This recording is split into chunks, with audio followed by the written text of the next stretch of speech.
बिस्मिल्लाहिर्रहमानिर्रहीम। अस्सलामु अलैकुम। Welcome to my YouTube channel होरिया। अल्लाह तक पहुँचने का रास्ता, हज़रत बहलूल दाना और बादशाह मुकम्मल पढ़िए आपको रश्क आएगा।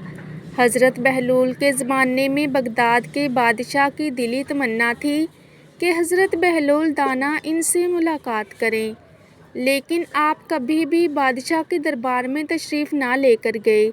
एक दिन यूँ हुआ कि बादशाह छत पर बैठा था।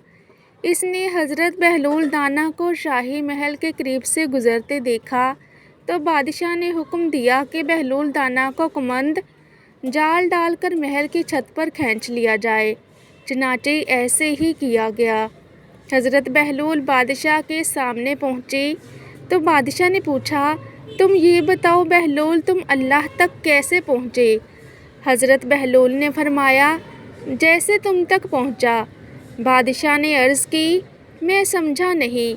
हज़रत बहलूल मुस्कुराए और फरमाया, ए बादशाह, अगर मैं खुद तुम्हारे पास पहुँचना चाहता तो नहा धोकर लिबास फ़ाखरा पहनकर दरबान की मिन्नतें करके महल के अंदर दाखिल होता, फिर अर्ज़ पेश करता, फिर घंटों इंतज़ार करना पड़ता, फिर भी मुमकिन था आप मेरी दरख्वास्त रद्द कर देते।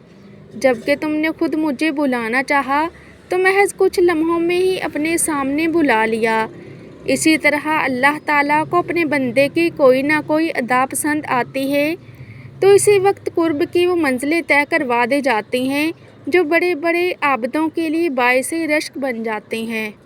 आई होप कि आपको मेरी आज की वीडियो अच्छी लगी होगी, तो सदका जारिया समझकर दूसरों के साथ भी वीडियो ज़रूर शेयर कीजिएगा, क्योंकि आपका एक छोटा सा शेयर किसी की पूरी ज़िंदगी बदल सकता है। तो मज़ीद ऐसी इस्लामिक वीडियोज़ के लिए मेरे चैनल को सब्सक्राइब करना मत भूलिएगा, ताकि आपको मेरी हर नई अपलोड होने वाली वीडियो का नोटिफिकेशन टाइम पर मिलता रहे। जज़ाकल्लाह। खुश रहें और खुशियाँ बाँटें।